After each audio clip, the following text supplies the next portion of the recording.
Hello, and welcome to the Author's Edge. I'm so excited that you're here. And if we're meeting for the first time, I'm Allison Lane. I'm your literary Sherpa, and I'm so happy you're here. Not just because you're making time for yourself, because you are, whether you're folding clothes or in carpool, which is usually where I am when I'm listening to podcasts, you're making time. And because busy people find the time. So good on you. We are here because this podcast is focused on making your journey as an author straightforward and exciting and enjoyable, and to make sure it freaking works, because you're too busy to do everything.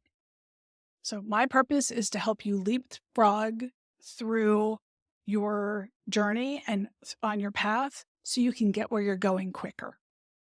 Today, we're tackling a question that so many authors ask. What podcast should I be on? What media should I pitch? Where can I find my audience?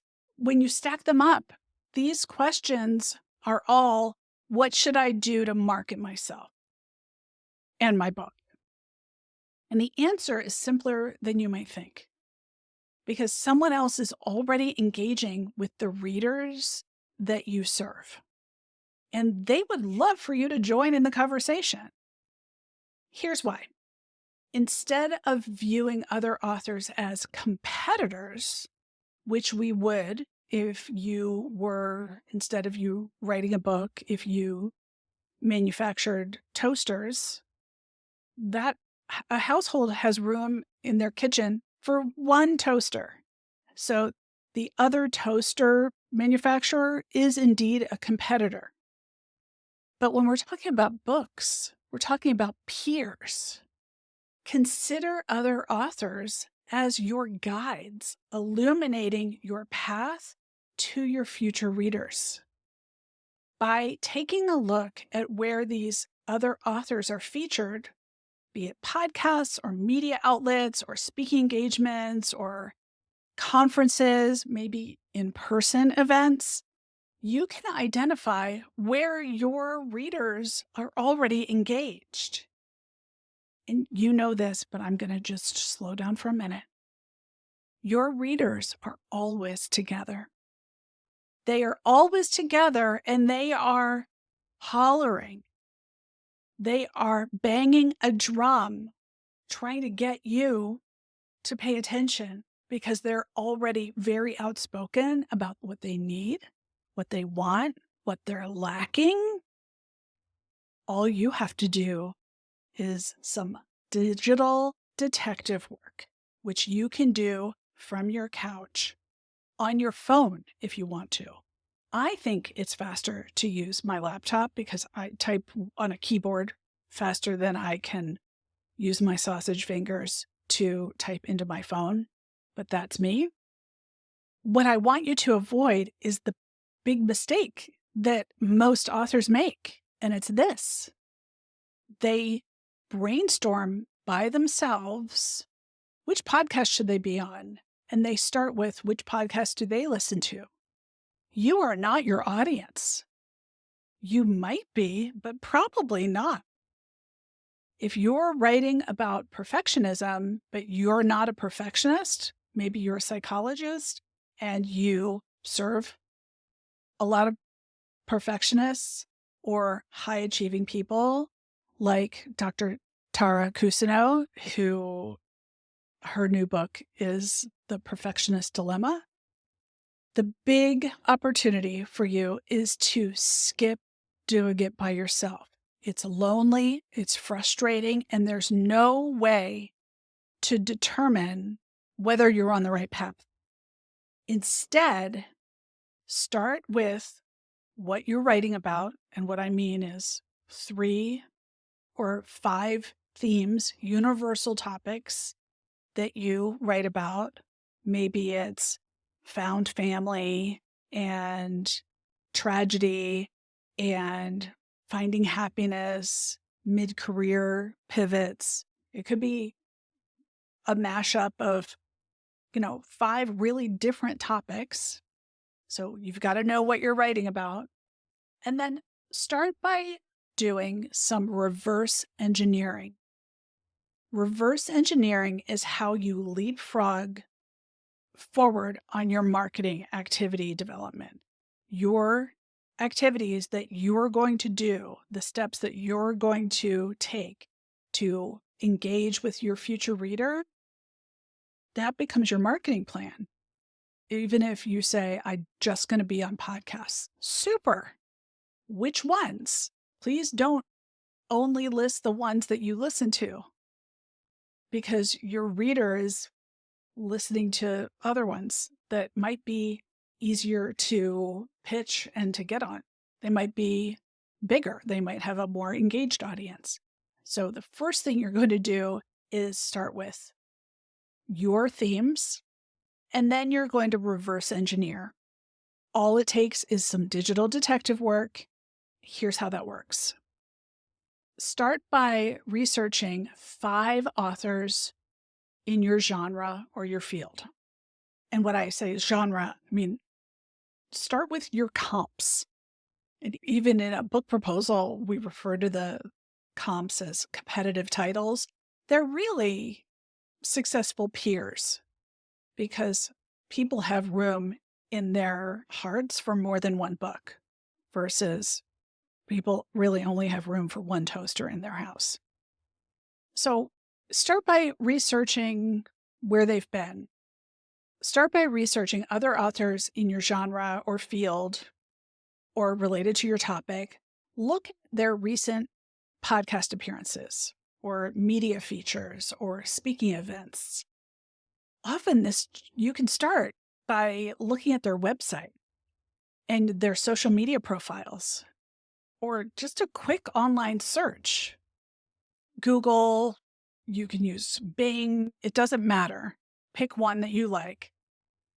And of course, there are directories that you can use that offer comprehensive guides to locate speaking engagements. But I'm not talking about just finding the speaking engagements. I'm talking about making sure that you're following where other successful authors are already engaging that reader. So, light bulb moment, you don't have to brainstorm this. The path is already laid out. Once you've identified where these activities are taking place and where your competitive set is, the audience, once you've identified these platforms, which are a platform is a podcast or a media outlet or a conference, once you've identified where these authors are showing up, consider how your expertise aligns with the content that's being shared in those same places, whether it's a conference or a podcast or a media interview. You can craft personalized pitches that highlight the unique value that you can offer to the people in that audience. And podcast hosts love when you actually think about what you're going to offer. They're not the same as journalists who are reporting the news. They are journalists, but they're serving a warm audience that's looking for something. It might be education, entertainment, tips, a how-to. You can provide that to them, even when you're launching your book, even before you have a book deal.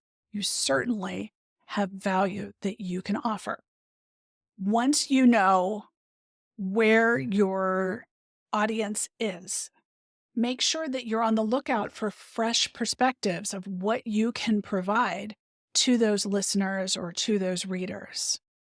Then engage in the same platforms as your peers, which does 2 things. Number 1, it increases your visibility, for sure. But it also positions you in an environment or a community that your readers already trust. So that's like a halo effect. That trust factor splashes on you, which is wonderful because that reader knows that you've had to meet certain criteria in order to get access to be interviewed on a podcast or to contribute to that journalist's article. They know you're not paying to be there, and they know that there's some criteria. This is about strategic alignment, placing yourself where your audience already is. So, backing up just for glossary's sake, digital detective work is when you let your fingers do the walking across your keyboard and you let Google do the research for you. It's faster than anything, and it can find for you what you're looking for. Then reverse engineering is when you actually take those actions and identify what platforms, what podcasts, what media opportunities that other authors are already engaged in because they already exist. And so you're leapfrogging ahead and looking at maybe conferences that you've never heard of because you are not your target. You are not your reader. You are the author. You can't personally represent all of those reader profiles, but you certainly can identify them and serve something up to them. So instead of reinventing the wheel or facing a blank page, which is just painful, follow the trails being blazed for you by other people who are serving that same reader. When you do this, you can effectively connect with your target reader in the place where they already are and expand your reach, which is what we all want. We want to expand your reach in a way that the audience is already eager to meet you. Not just eager, not just friendly, but they're warm. Likely, they will look at where can I find, Allison. You can find Allison at Allison Lane Lit on all the social profiles. Podcasts do a great job of directing audiences back to where to reach the guest. In media profiles, you might have to Google someone, or if it's a byline or an interview, if you wrote the article, likely there will be a link to your bio. But people are looking for that. And that's the great thing is your audience is already warm. They're already looking for the next voice, and they have room in their hearts for you. That's all for today's episode of The Author's Edge. Join us next time as we explore more strategies to navigate your publishing journey. Until then, won't you please share this episode with another writer who needs their marketing journey to be swifter and more effective? So many times, you think other people are listening to the podcast you're listening to, and chances are they're not. Oftentimes I think, everybody knows about this podcast that I love because I am a podcast junkie. But I'll send an episode to somebody and they'll go, I've never heard of that one. And I think, really? That one's front and center for me. I listen to it every Tuesday. You cannot depend on your assumption. So forward this to someone who needs to hear it, who needs a faster way to create their marketing plan. Reverse engineering is the way. Until next time, keep your edge sharp and your compass pointed to success.